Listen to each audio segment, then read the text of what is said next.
യേശുവെ പോലെ ആകുവാൻ be like Jesus weekly devotional തോട്ട്സിലേക്ക് സ്വാഗതം.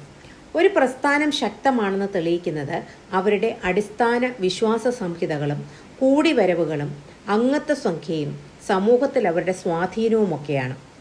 ആ പ്രസ്ഥാനത്തിൽ വിശ്വസിക്കുന്ന ഓരോരുത്തരും സമൂഹത്തിൻ്റെ മുമ്പിൽ മികച്ച പ്രകടനം കാഴ്ചവെക്കേണ്ടിയിരിക്കുന്നു. മാത്രവുമല്ല, അവരുടെ ഉപദേശങ്ങളും സത്വസംഹിതയ്ക്കും കോട്ടം വരാത്ത രീതിയിലുള്ള അനുയായികളാണ് ഒരു പ്രസ്ഥാനത്തിൻ്റെ വിജയം. അപ്പോസ്തല പ്രവൃത്തികൾ 2-ാം അധ്യായം 41 മുതൽ 47 വരെയുള്ള വാക്യങ്ങൾ വായിക്കുമ്പോൾ സഭയുടെ ആദ്യകാല ദിനങ്ങളെപ്പറ്റി നമുക്ക് കാണാം. പുതിയ നിയമം എഴുതപ്പെടാത്ത കാലഘട്ടത്തിൽ അവർ ചെയ്തത് അപ്പോസ്തലന്മാരുടെ ഉപദേശം കേട്ടും കൂട്ടായ്മ ആചരിച്ചും അപ്പം നുറുക്കിയും പ്രാർത്ഥന കഴിച്ചും പോന്നു എന്ന് എഴുതിയിരിക്കുന്നു. മഹാഗുരുവായ യേശു അനേകം ഉപദേശങ്ങൾ തൻ്റെ ശിഷ്യന്മാർക്ക് നൽകി. അതേ സ്ഥാനം തൻ്റെ ശിഷ്യന്മാരും ഏറ്റെടുത്ത് പുതിയ ശിഷ്യന്മാരെ പഠിപ്പിക്കുകയാണ് ചെയ്തത്. അവർ പഠിപ്പിക്കുകയും പ്രസംഗിക്കുകയും ചെയ്യുന്നവരായിരുന്നു. എന്താണ് അവർ പഠിപ്പിച്ചത്? അപ്പോസ്തല പ്രവൃത്തികൾ 28-ാം അധ്യായം 30-ാം വാക്യത്തിൽ നമുക്കതിൻ്റെ ഉത്തരം കണ്ടെത്താം. യേശുക്രിസ്തുവിനെ കുറിച്ചാണ് അവർ ഉപദേശിച്ചത്. ആരോഗ്യമുള്ള ഒരു സഭയ്ക്ക് വേണ്ടുന്നതായിട്ടുള്ള 4 കാര്യങ്ങൾ ഈ വാക്യങ്ങളിൽ നമുക്ക് കാണാം. അതവർ ചെയ്തു പോന്നതുമായിരുന്നു. 1. ദൈവവചനം കേൾക്കുക. 2. കൂട്ടായ്മ ആചരിക്കുക. 3. അപ്പം നുറുക്കുക. 4. പ്രാർത്ഥിക്കുക. ദൈവവചനം കേൾക്കുക എന്നാൽ വചനത്തിന് പ്രാധാന്യമുള്ള സഭയായിരിക്കണം നമ്മുടേത് എന്നർത്ഥം. ആചാര അനുഷ്ഠാനങ്ങളെക്കാൾ വചന പഠനത്തിന് പ്രാധാന്യം നൽകിയേ കഴിയൂ.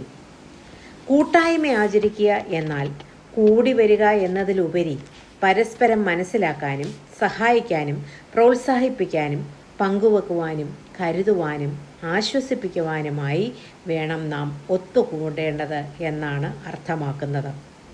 അപ്പം നുറുക്കുന്നത് യേശു തൻ്റെ ഓർമ്മയ്ക്കായി സ്ഥാപിച്ചതും കൂടി വരുമ്പോൾ വിശ്വാസികൾ ചെയ്യേണ്ടതും തൻ്റെ വരവ് വരെ തുടരേണ്ടതുമായ ശുശ്രൂഷയാണ്. പ്രാർത്ഥിക്കുന്ന ഒരു സഭ നിലനിൽക്കുന്നു. ഒരു സഭയുടെ നിലനിൽപ്പ് പ്രാർത്ഥന എന്ന തൂണിലാണ്. സമയങ്ങളെ വേർതിരിച്ച് പ്രാർത്ഥിക്കുക എന്നത് ഏറ്റവും അടിസ്ഥാനപരമായ കാര്യമാണ്. 43-ാം വാക്യത്തിൽ കാണുന്നു, എല്ലാവർക്കും ഭയമാണ് മായി എന്ന്. ഭയപ്പെടണമെങ്കിൽ ചിലത് കണ്ടല്ലേ പറ്റൂ. എന്താണ് ജനം കണ്ടത്? അപ്പോസ്തലന്മാർ നടന്ന അത്ഭുതങ്ങളും വീര്യപ്രവൃത്തികളും അവർ കണ്ടു. വിശ്വാസികൾ സാക്ഷ്യമുള്ളവരാണ് എന്നവർ കണ്ടു.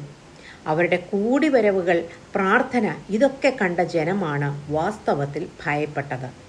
അവർ ഭയപ്പെട്ടത് ദൈവത്തെയാണ്. സോഷ്യലിസവും കമ്മ്യൂണിസവും എന്ന ചിന്താഗതി ഒന്നുമില്ലാതിരുന്ന കാലത്ത് തങ്ങളുടെ വസ്തുവകകൾ ആവശ്യാനുസരണം എല്ലാവർക്കുമായി പങ്കുവച്ച വിശ്വാസികളായിരുന്നു ആദിമ സഭയിൽ ഉണ്ടായിരുന്നത്. ആരും നിർബന്ധിച്ചു ചെയ്തതല്ല, മറിച്ച് സ്വമേധയാ അവർ നൽകുകയായിരുന്നു. സമമായി വസ്തുവകകൾ വീതിച്ചെടുത്തു എന്നല്ല എഴുതിയിരിക്കുന്നത്. ആവശ്യമുണ്ടാകുന്നതിനനുസരിച്ച് വസ്തുവകകൾ നൽകുന്ന പതിവായിരുന്നു അവർക്കുണ്ടായിരുന്നത്. ആദ്യകാല വിശ്വാസികൾക്ക് അവർ യേശുക്രിസ്തുവിൽ വിശ്വസിച്ചത് കാരണമാണ് ഇതൊക്കെ ചെയ്തു വന്നത്. വിശ്വാസികൾ എന്ന പദം 80 പ്രാവശ്യം പുതിയ നിയമത്തിൽ നമുക്ക് കാണാനായി കഴിയും. ഇത് വായിക്കുമ്പോൾ നമുക്കൊരു സംശയം തോന്നാം, ആദിമ സഭയുടെ ഈ രീതി ഇന്നെന്തുകൊണ്ട് നാം തുടരുന്നില്ല എന്ന്. ഈ കൂട്ടുടമ പ്രസ്ഥാനം അഥവാ ജോയിൻ്റ് ഓണർഷിപ്പ് ഓഫ് പൊസഷൻ എന്ന കാര്യം യെരുശലേമിലെ സഭയിൽ മാത്രം ഉണ്ടായിരുന്ന കാര്യമാണ്. അതും ആദ്യകാലങ്ങളിൽ മാത്രം. പിന്നീട് അവർ ചിതറിക്കപ്പെട്ടു. സഭ വളർന്നു. പിന്നീടുണ്ടായ സഭകളിലൊന്നും ഈ രീതി അവർ തുടർന്നില്ല. എന്നാൽ ആവശ്യമുള്ളപ്പോൾ അവർ അന്യോന്യം സഹായിച്ചിരുന്നു എന്ന് തുടർന്നുള്ള അധ്യായങ്ങളിൽ നമുക്ക് കാണാം. എങ്ങനെയാണ് അവർക്ക് ഇതൊക്കെ ചെയ്യാൻ സാധിച്ചത്? മറ്റൊന്നുമല്ല, യേശുവിൻ്റെ അതേ സ്വഭാവം തൻ്റെ മക്കൾക്കും തൻ്റെ ശിഷ്യന്മാർക്കും ഉണ്ടായി. കരുണയും സ്നേഹവും മനസ്സലിവും അനുകമ്പയും നിറഞ്ഞ യേശു തൻ്റെ എല്ലാ അത്ഭുത പ്രവൃത്തികളിലും അത് നമുക്ക് കാണാനായി കഴിയും.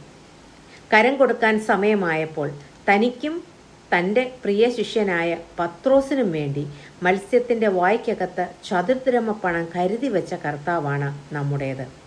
അതേ കരുതൽ നമുക്കും മറ്റുള്ളവരോട് ഉണ്ടാകേണ്ടതുണ്ട്. യഹൂദന്മാർ ദിനവും ദേവാലയത്തിൽ പോകുന്ന പതിവുണ്ടായിരുന്നു. അതുപോലെ ആദിമ ക്രിസ്ത്യാനികളും ദിവസവും ദേവാലയത്തിൽ കൂടി വരുന്ന പതിവുണ്ടായിരുന്നു. വീടുകളിലും അവർ കൂടി വരിക ചെയ്യുകയുണ്ടായിരുന്നു.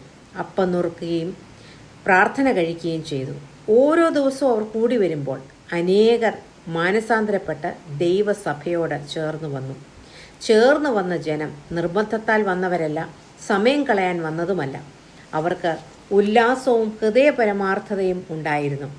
ഒരു സഭ വിജയിക്കണമെങ്കിൽ അവർക്കിടയിൽ സന്തോഷവും ഹൃദയപരമാർത്ഥതയും, ഈ രണ്ട് കാര്യങ്ങൾ ഉണ്ടായേ പറ്റൂ.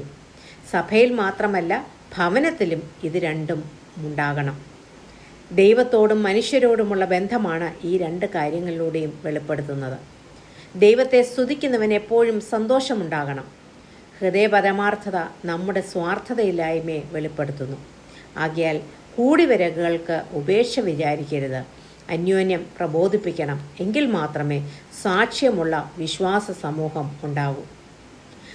ഇന്ന് നാം ആയിരിക്കുന്ന ഈ അന്ത്യകാലത്തും നമ്മുടെ സഭകളെല്ലാം ആരാധിക്കുന്ന സഭയായി, മറ്റുള്ളവരെ ആദരിക്കുന്ന, ചേർത്തു നിർത്തുന്ന, നിസ്വാർത്ഥ സ്നേഹമുള്ള, സന്തോഷിക്കുന്ന, പങ്കിടുന്ന സഭയായി മാറാൻ നമുക്ക് പ്രാർത്ഥിക്കാം. എല്ലാവരെയും ദൈവം അനുഗ്രഹിക്കട്ടെ.